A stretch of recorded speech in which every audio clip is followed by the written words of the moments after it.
Today on Divorce Court. I'm here on divorce court to make my relationship that's been over a decade work. The biggest issues with us are insecurity and us consistently arguing. I just wanted to stop. Divorce Court is now in session. The Honorable Judge Lynn Toler presiding. Good day, ladies and gentlemen. I'm here today with Tyresha Brown and Usif Jackson. You have been together for 11 years. Mr. Jackson, you want to make sure that this relationship works, and you've come to see me because you've got some problems. Why don't you tell me, Mr. Jackson, why you're here today and what you'd like to get from me? Okay, well, I'm here today because I want to save this relationship. I love this woman with all my heart, and I haven't, in the last decade, it's only been her. So however you can help us cope with our problem, it'll be greatly needed. What do you think is the greatest problem that the two of you have at this juncture? The consistent arguments. About? We'll be talking about something. Right. Then it'll turn into an argument. Like little things. We've been together so long, and every day almost, all the time, every day, it takes a toll on you after a while, okay. So. Well, Ms. Brown, I'm gonna ask you. He says you guys argue a lot, is that true? Yes, we do. And what are the arguments generally about? Just day-to-day anything? Or? Yeah, just differences. We have a lot of differences. We don't quite see eye to eye. Mm-hmm. He also has a unique way of going about expressing himself, and sometimes it comes off as... Explain his unique way of coming across. Well, I feel that Usif is overly aggressive for reasons that may have took place with little issues that happened within his growing up. So just with the mixture of that and then me being who I am, and I'm, very, I stand up for myself. Yeah, you're passionate. Yeah, I'm very passionate. You're confident. Yes. You're assertive, and when that gets up together with angry, there's a whole lot going on. Exactly. When you say he's overly aggressive, can you give me an example of a response or a reaction that he has had that I would see as overly aggressive? Okay, so yeah, one day we were driving in the car, we were looking around for apartments, and Usif and I, we began to talk about money, about what? I'm sorry. About money. Uh-huh. About who was going to pay for what, or, just making plans on if we did move in together, how that will work for us. So at that time, Usif, he had just got fired from a job, and he was extremely emotional. Mm-hmm. So we were just driving, and the talk turned into an argument, which led me to pull over to the side, just to try to calm things down. And he got out the car. He was still loud, very loud at this point, and so he ended up getting arrested. Mr. Jackson, do you recall that event? I'm sure you do. I do. Tell me your version of that story. Well, how did that go? I necessarily did get fired. I did not get fired. They changed me post because I was complaining about how they were treating me in that facility. Mm-hmm. So they said it's gonna take a couple of weeks to that time to find me somewhere else to be. So long story short, that did happen. But it didn't happen as how she's saying. That's why I'm asking. Give me your version of Well, events. yeah, the only reason they did lock me up and take me to jail is because I was being belligerent to the officer. They were already gonna let me go because I didn't do anything. So... Can I ask you a question? Go ahead, Miss Lady. In this environment... Yes. Belligerent to the officer, how much sense does that make to you? It makes no sense. You're right, it doesn't. But it's what he said to me is why I made my remark how I did. He's not in charge of you, you in charge of you until you get so excited that the law allows him to get in charge of you. You know what I'm saying? Exactly, yeah. You were there with your lady. Now, here's what I got in the first 4 minutes. You got a problem with work, you got a problem with your woman, and you got a problem with the law. So, at the bottom of all three problems, we got you. Right. Do you have a problem with your aggression or your anger? Can't help you if you don't tell me the truth. You know what? I'm not gonna sit here and lie. I do have a problem, a slight problem with it. It's only a slight problem because you only get that angry with her. Is that what you said? If I got it wrong, let me know. Well, only with her, I do get that angry. Only with her. But you had a problem with work and with the officer. Yeah, I had issues. And they're that not day. her. Right. So can you just step back a little bit and look at the behaviors and the problems that you've had over time? Do you see any pattern that you get into it with people?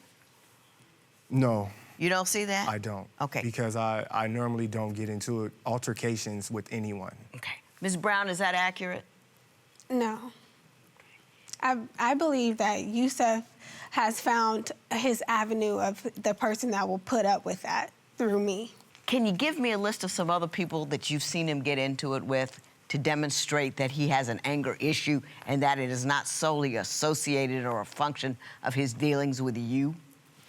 Absolutely. It started at home with his mother. As of recently, he's gotten to the point where he talks to her so bad, I feel sorry for her. But I also know that Usif needs help. I can't really quote what he say to her besides negative things from my perspective. I can't really quote why she... Right. I got it. Any other people, though, that you've seen him get into it with? Not really, no. Every now and then he might have little words here and there with people, but as far as, like, anything overly aggressive, no. Okay. All right, Mr. Jackson, we're going to continue to talk because I want to get to the bottom of this because I want everybody to walk out of here feeling better than they felt when they walked in. He was having a whole relationship on Xbox Live. An emotional relationship? Yes. On on Xbox Live? Absolutely. Did that happen, Mr. Jackson?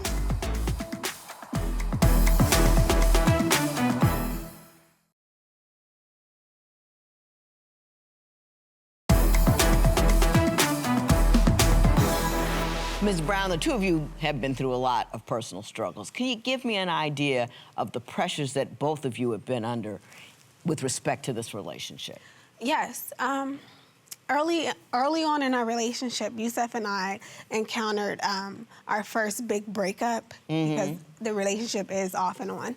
So our first big breakup kind of centered around an altercation that took place between his family and mine. Soon after that, I returned to an ex-boyfriend and I got pregnant and come to find out I was pregnant in my tube, so I had an to have... ectopic pregnancy, right. I had ectopic pregnancy issues. It happened twice. So now I can't have children naturally, which also affects our relationship. Are you concerned that he doesn't really want to be with you long term because you can't have kids now? That has something to do with... Has he ever said anything like that to you? No. Mr. Jackson, you tell me, do you have any concerns over the fact that she can't have children? Does that change how you feel about being with her long term? It doesn't. I've been knowing about this issue for quite some time, and I told her I will never leave her side despite what she's going through because I know that there is a possibility for her to get pregnant regardless of her situation. But even if that doesn't happen, I mean, you're not hanging on to that hope as a sole reason to stay. Is that true or is that not true? Just be truthful, because you feel how you feel. Well, you're right. It's not true. That's not the sole purpose from why I'm staying. I really love her with all my heart, and this is why I've been here with her, fighting with her to make things better and to make it happen. Make it happen. That's it. Ms. Brown, you said that he cheated on you while you were pregnant or after your miscarriages. Is that accurate? Yes. Tell me what happened. Well, Usif and I eventually got back together, and I didn't quite understand why he took to Xbox Live so much, but then I found out that he was having a whole relationship on Xbox Live. An emotional relationship? Yes. On Xbox Live? Absolutely. Did that happen, Mr. Jackson? It did. Okay. Thank you for your honesty. Yes. How did that happen? Well, at that time in my life, I was I was young, so I was playing the video game a lot. So I met someone. You got caught up. I did. You got caught up. I met someone on there, and we were talking. Then things started to turn, and It's easy to do. yeah, Don't make it right, but it's easy easy to do. Right. Is his cheating something that you got to look way in the back to see, or is it something that's continued throughout time? Being that our relationship is primarily off and on, I don't really know. You can't really. Yeah, I don't know what he does when he's not around. How often do you break up in any given year? Two, 3 times now. 2-3 times a year. Yeah. Do you break up over cheating or just because you're arguing, or is there one constant underlying issue that keeps knocking you guys over?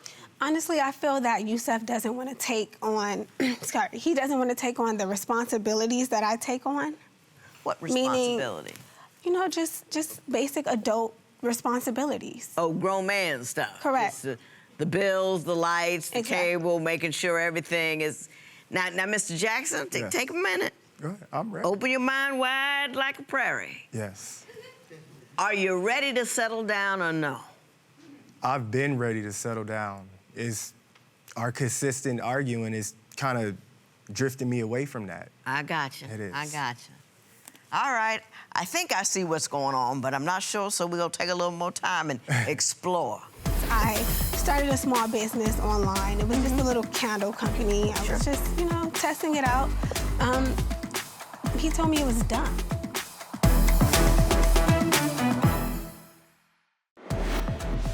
What would you do if your partner frequently got into altercations with the police? Tell us what you think at Divorce Court. Divorce Court will be right back.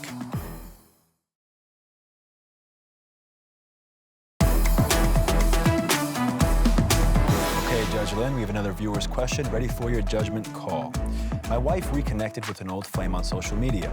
They haven't made any plans to meet up, but I fear it may happen. What should I do? My answer to this question is my answer to most questions, which is stop and have a conversation. Don't wonder about it. Don't think what if. Sit her down and say, hey, this is going on. This is how I feel about it, and we need to talk.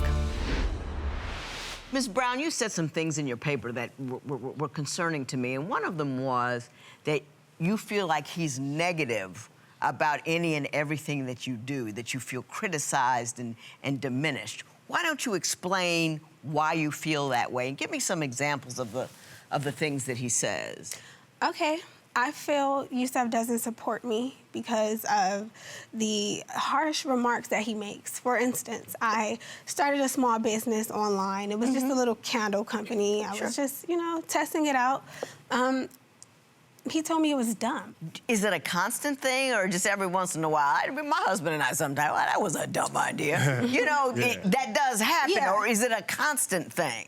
Yeah, it's periodic. Periodic. Yeah, it doesn't happen every single day that we're around each other, but it happens enough for it to be an issue. Okay. Do you know what she's talking about? I don't. Yeah. I understand where she's coming from, but that's not, no. Did you tell her candle business was dumb? I made a remark saying that it could have been a little better because she is... See, now, I've been married a long time. And when people come up to me and say things like, I made a remark that it may have been a little better, that don't ring true to me. Right. That doesn't ring true. That's something I would say here in this environment, in a professional, like, hey, you could have made a little better tie selection. Right. But not at home with my man. I love you, Ty. It was nothing personal. Wasn't nothing personal. But that's not what happens at a house. Right. So what did you really say? I really don't recall what I said. I just know it kind of upsetted her when I said it. So I didn't mean it. Yeah. I didn't mean it for her to, I'm So not trying to once you deprive saw her that from what she she's was doing. upset, what did you do? Apologized. Said I was sorry. And Is that true? I don't recall an apology, no. I don't think that happened either, because that's not how that go. Right. You say she's a trigger for you. That's what you said in the beginning. You said you don't have a general anger problem. You say she's a trigger for you. And then you tell me that you talked to her very, very coolly and very calmly. And when you saw that she didn't respond to that cool, calm comment, you apologized. That's not what happened. It's not what happened at all. I get it. I get what you don't get. Yeah. I get it. What would you do if there was constant bickering between you and your partner? Share your opinion on Twitter and Instagram at Divorce Court. Divorce Court will be right back.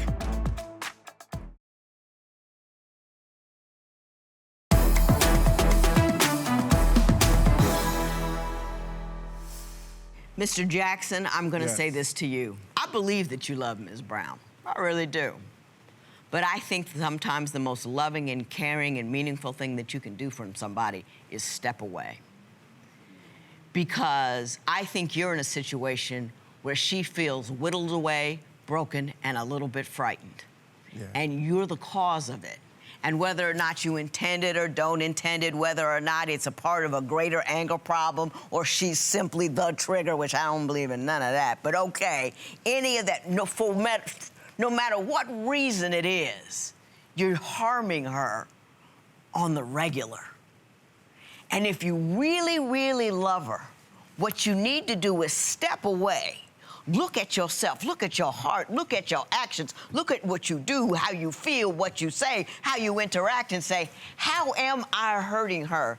And what can I do to become a person that doesn't do that before? And am I man enough to stay away from her long enough until I am the kind of man that can bring her love and calm and care and security and protection, and not the kind of her that makes her quiver?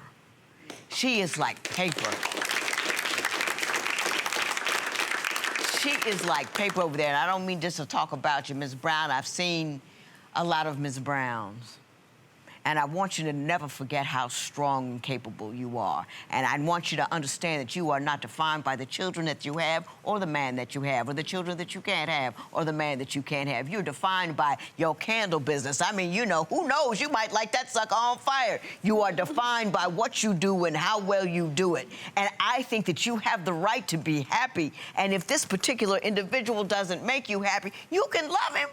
But you could love him from across town. Now, if you're scared of him, the leaving part is complicated.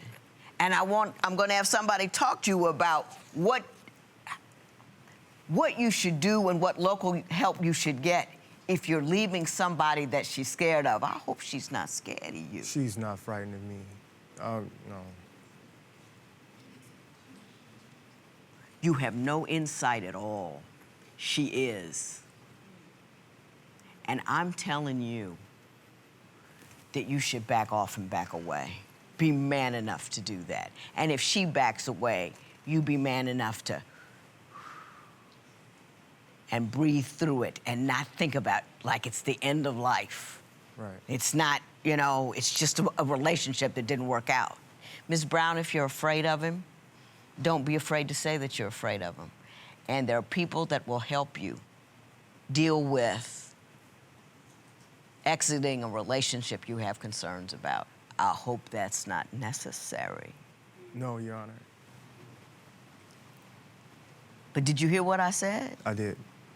What you gonna do when you leave here? Take your advice and do some self-healing and some self-searching. And leave her alone while you do. You with me? Yes, ma'am. Good luck to you. I wish you the very best. You as well. This matter is adjourned. I think Usif is getting just as tired as I am. Okay. So hopefully he does take the judge's advice today, because it'll help. Do you think counseling is something you guys will actually move forward with? I'm not sure. Maybe in the future.